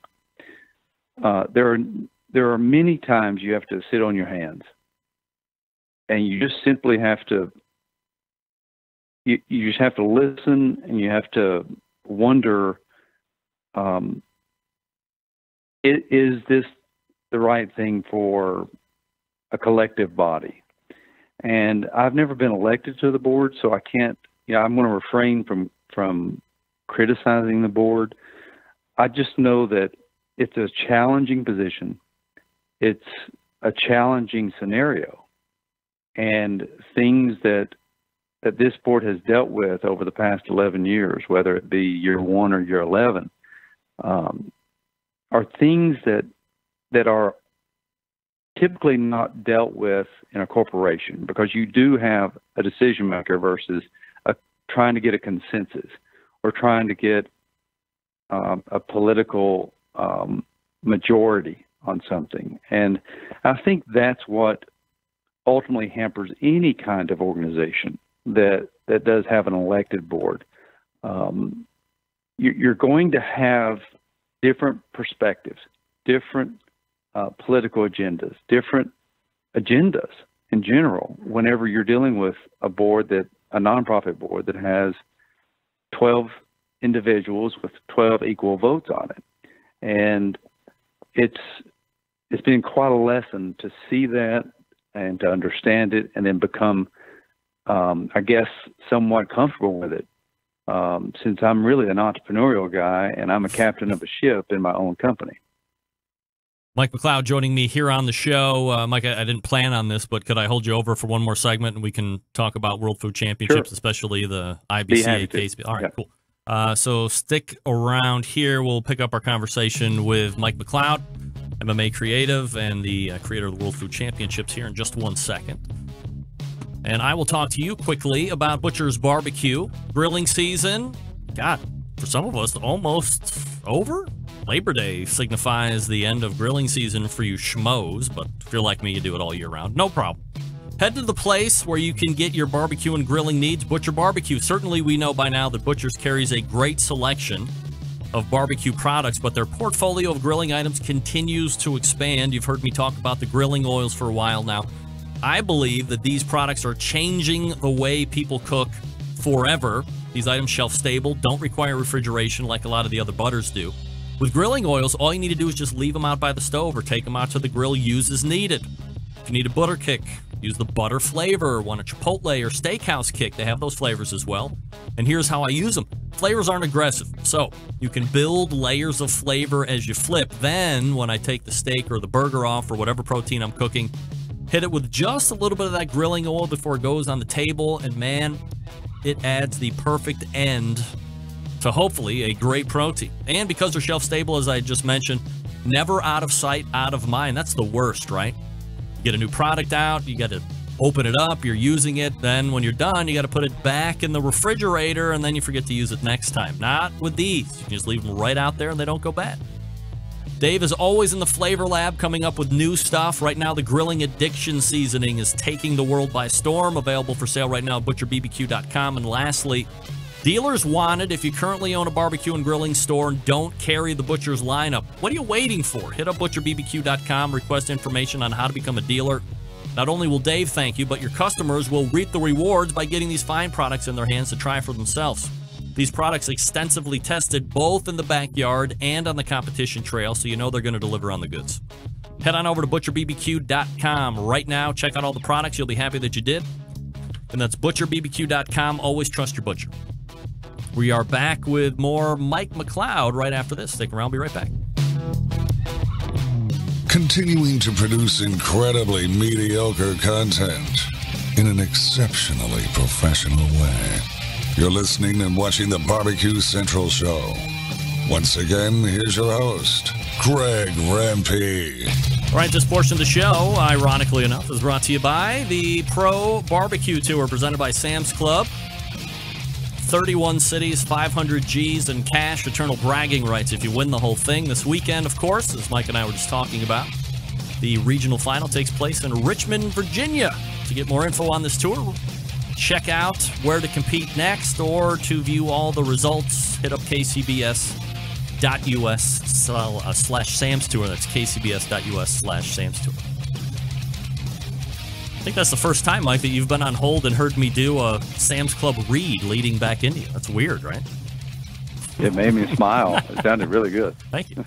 All right, Mike, so let's talk about the World Food Championships. It's going to be taking place November 8th through the 14th. That's when we're going to be finding the latest rendition. So, we're 8 months into the calendar year right now. How is the World Food Championship setting up compared to last year's event, both, I guess, from a contestants standpoint and from an operational standpoint? We have absolutely been blowing it out of the water.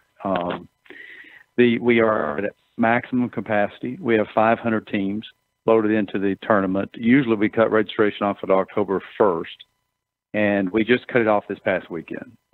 So we are on a rising tide that's both exciting and somewhat exhilarating. But we are thrilled. We have a TV show lined up with Food Network that's going to be covering our seafood category this year. We are in talks with 2 other major networks about future opportunities and coverage at our championship. So the World Food Championships right now are probably at a just a pace of growth that is just pretty amazing, even by my own expectations, Greg. We've exceeded from a number of sponsors, number of teams, number of media mentions, number of networks that we're in talks with. We're far beyond what I expected to be at this point. Obviously, barbecue show here, so I want to talk about the newest thing that I saw as I'm trying to keep up to date with the World Food Championships, that being that the World Food Championships is doing the first ever barbecue duel where you're pitting KCBS versus IBCA. Sounds great right on the surface, so if we can kind of drill down a little bit more, and how is this actually going to go down? Great question. For the first time, we're going to have an IBCA contest on Friday. We're going to have a KCBS contest on Saturday. We're going to take the 5 top IBCA performers from Friday and the top 5 KCBS performers from Saturday, and we're going to put them in our top 10. What's unique about the World Food Championships that even last year and the years before, you had to go through a KCBS competition, and then you went to a top 10 process where we use the EAT methodology, which everyone at the World Food Championships has to face. So now a barbecue team, and this is why I'm surprised that it didn't show up as one of your toughest conversation points earlier. Now you have to possibly beat out another entire sanctioning type organization of competitors. You have to be great in your own category, and then also the third challenge is you have to be great at the EAT methodology. So there are 3 tests that you got to face, let alone from the 4 meat categories at a KCBS contest you have to pass at the World Food Championship. So this year's champion is going to have bragging rights like never before. Lauren Hill did a phenomenal job in 2015. He won the entire World Food Championships. He won the barbecue category. Then he went on, him and Cheryl went on to win the Ultimate Crown and $12,000 total. I don't know of another event out there that has awarded the barbecue team that much. But they did a phenomenal job in 2015. And now to do the same thing, you've got to run a gauntlet. You got to run the KCBS contest. You got to beat out the IBCA competitors, and then you got to win the EAT methodology, and you got to beat 9 other great categories. So it is quite the task. But I will tell you that barbecue competitors, by and large, are the best in the business. We have seen barbecue competitors go into other categories, be it bacon or burger or whatever, dessert, and do extremely well. Because they're used to competition. They're used to performing. They know what it's like to beat the clock and do so with a great dish. So we're excited about this year, and we got some other things up our sleeves coming down the path. So everyone needs to pay attention. How many IBCA teams and KCBS teams will be available for those Friday and Saturday individual contests? So I'm still looking into all of this. I haven't been able to look at all the details, but we've got about 125 teams registered, and that's a maximum capacity for us. Actually, it's over capacity. So we're dealing with some of the logistics on it. But about 40 of those teams are IBCA. The rest are KCBS. One of the things that's unique that we allowed this year is that a KCBS contest can compete, or a KCBS team can compete in the IBCA contest and vice versa. So we've got about 60 competitors in the IBCA and probably about 90 or so in the KCBS competition. So it's going to be very unusual. It's going to be new, and we can't wait to see what happens when the dust settles. So if I'm a KCBS team, I register for Saturday, but I can also register to cook IBCA if I want to on Friday. Right. You can do both. If you're a KCBS team, though, to win your way into the top 10, you're going to have to win in the top 5 of KCBS on Saturday. You can still win the money in IBCA contest. If you were first in IBCA on Friday, you get bragging rights from that, but you also get money from it. But we're going to take the top 5 IBCA teams and their performance and the top 5 KCBS teams and their performance, and we're going to have a top 10 that's equally rated or equally balanced. So it's almost like a combined super team almost of barbecue. You have the 5 best IBCAs and the 5 best KCBS. Right. It's very similar to that. It's the first time that I've seen this done. I'm not going to claim that it's perfect, but I think it's going to be extremely interesting, and we're going to learn from it, and we're going to have a whole lot of fun doing it. I can hear the social media chatter already starting up. What about this organizing body and this one, for instance, an FBA or an MBN? Certainly this year is set in stone, but do you look out and see like a Super Bowl of Super Bowls combining all sanctioning bodies at some point down the road, or we got to see how this one goes first before we look to branch out any further? Well, we certainly want to learn a lot from this year, and this is the first time we've seen a crossover like that. But we're already talking about adding a third sanctioned contest next year. You know, the World Food Championships week is a long week. We like for our teams to be loaded in and there by Wednesday so they can enjoy the welcome reception. So in theory, you could have a competition on Wednesday, you could have a competition on Thursday and on Friday, on Saturday. I mean, ultimately, we're set up right now for a quadruple championship. Wow.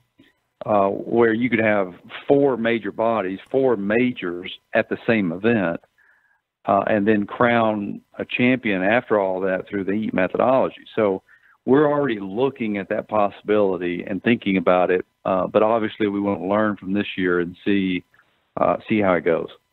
That's going to be taking place November 8th through the 14th. That's the World Food Championships. Of course, you can visit the website, worldfoodchampionships.com, to stay up with all the info. Mike, really appreciate the time, man. Thanks so much for doing it. Appreciate it, Greg. Keep doing your great work. Thank you, sir. That is Mike McCloud, MMA Creative, and the creator of World Food Championships. Oh, by the way, I don't know if you heard it.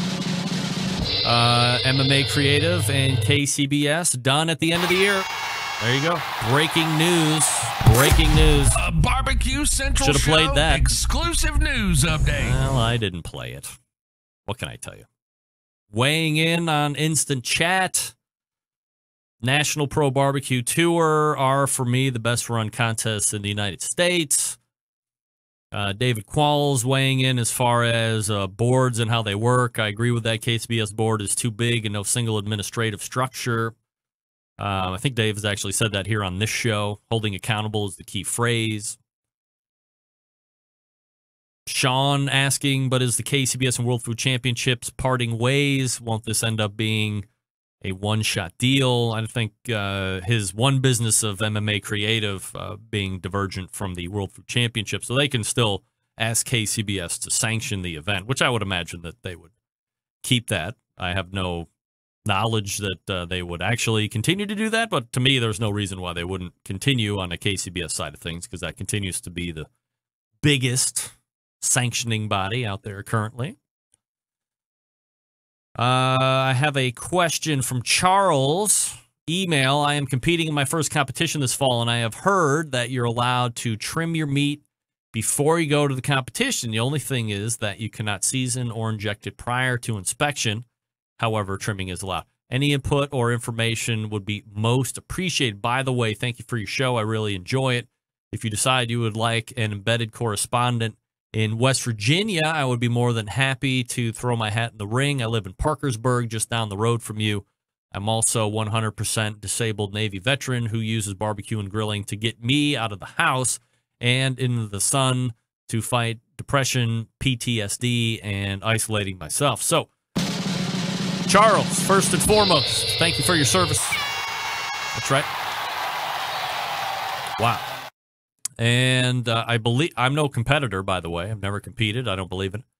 But yes, I believe you are absolutely 100% allowed to trim your meat before you get on site. I think most of the teams do that. But correct, you cannot inject or season it. Anybody out there right now, please tell me if I'm right or wrong. Trying to read through some stuff here. Yeah.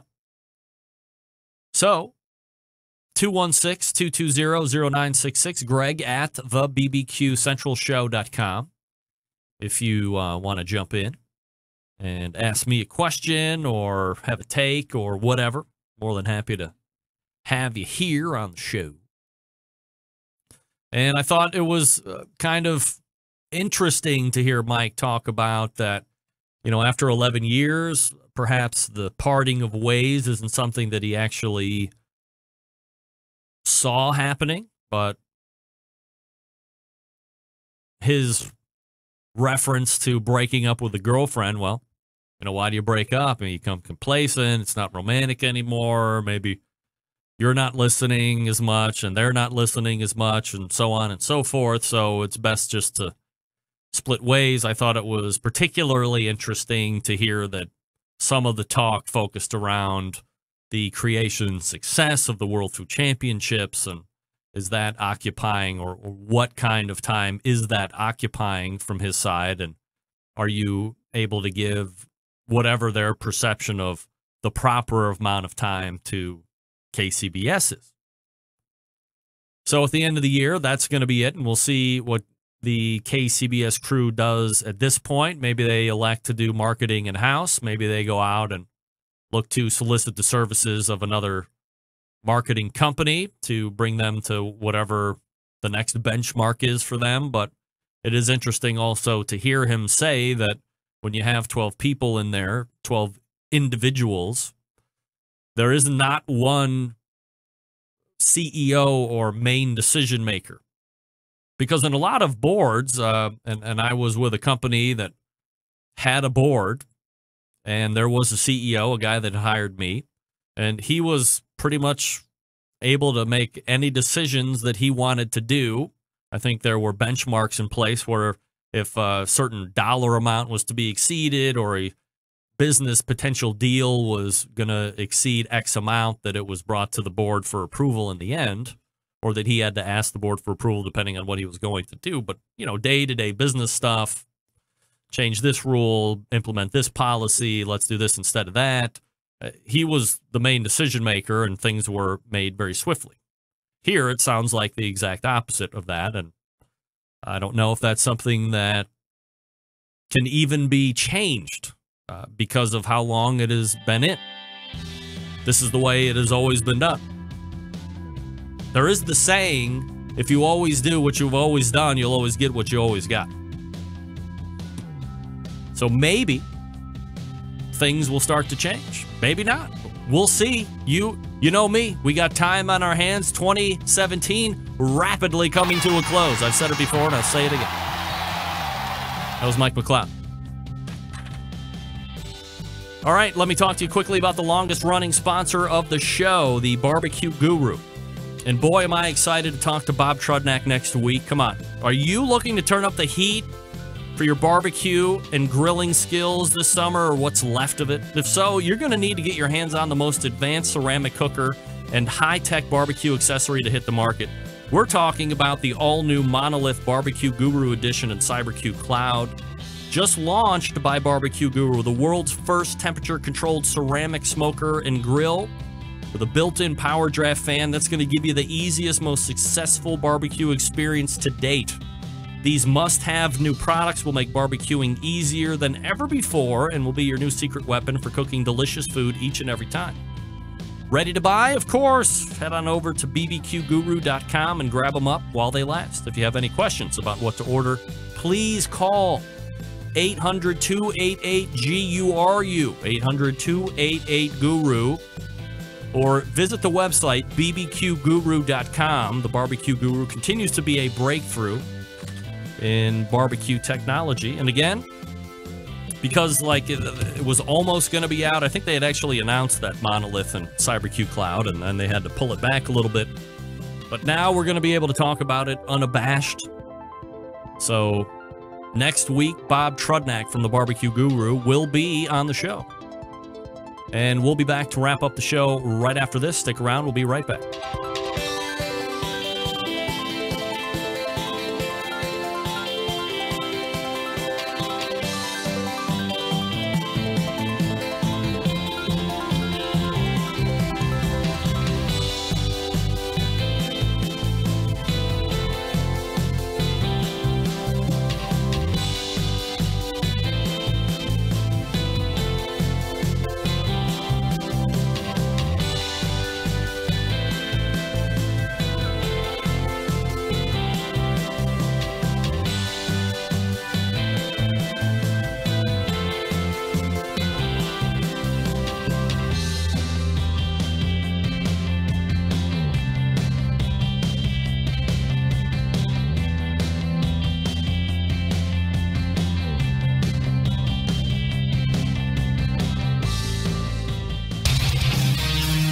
Whole packers, full racks, legs and thighs, injecting butts. If you've never heard this before, you might think you found the best XXX show ever. Let's get back to the most homoerotic host out there today, Greg Rempe.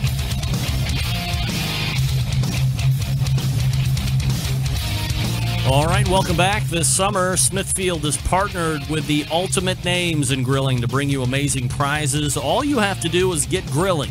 Just grill, share, and score. Visit the website, Smithfield Get Grilling, SmithfieldGetGrilling.com. You can win $5,000. Figure out what the theme of the day is, or the theme for whatever amount of time they're running it for. When we talked to Emily Detweiler the last time on the phone, it was grill it like a steak. So, here you go. 216-220-0966. Greg at thebbqcentralshow.com, even though Patrick Paquette snuck in the Welcome Kyrie banner as we were leaving his segment at 9:35. He was wearing the Horse Meat 2017 t-shirt, and for that, we congratulate him on the best attire for Embedded Correspondence segment.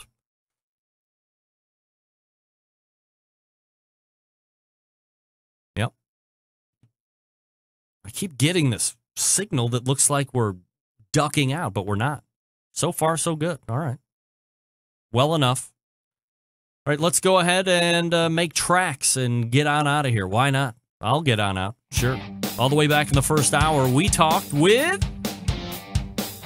Max Good from AmazingRibs.com. Oh, yeah. Max was very excited to talk about the new Myron Mixon smoker that he could fully disclose on. The water smoker has a welded-in pan, water pan. You have to use water in it. So if you're considering these, make sure you have a hose or a large supply of water, because you don't want it to burn out.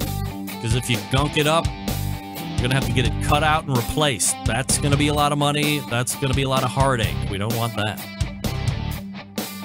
And then at 9:35, as I just mentioned, we talked with the embedded correspondents of the Barbecue Central Show. Plenty of topics there. If you missed that, make sure to get it on the podcast. And then in the second hour, we talked with Mike McCloud for about a segment and a half. KCBS Talk. They are ending their relationship at the end of the year. And then we talked about World Food Championships. I guess the question is, when we talked about the hardest contest to win, does this one now jump into the fray of one of the harder ones to win, World Food Championships? Come on. Patrick Paquette weighing in. Good show. Embedded segment needs to be longer. I agree. That's why we will move it to a 14 segment next month. So that will be 10:14 for the embedded show correspondence. I'm making a note so I can change my calendar. All my embedded correspondents, make notes. Don't forget to use your Google Drive links to update your stuff. Plus, we might have a new correspondent joining us next month as well. All right. MMACreative.com, WorldFoodChampionships.com is Mike's email or website. Right. Big show planned next week. As I had mentioned, Bob Trudnak is in, amongst others. We got a bonus 5th Tuesday for this month. Love when that happens. So until then, September 11th, 2001, I will never forget. And until next Tuesday at 9 p.m. Eastern Standard Time, this is your program host and proud U.S. American, Greg Rempe. Good night now.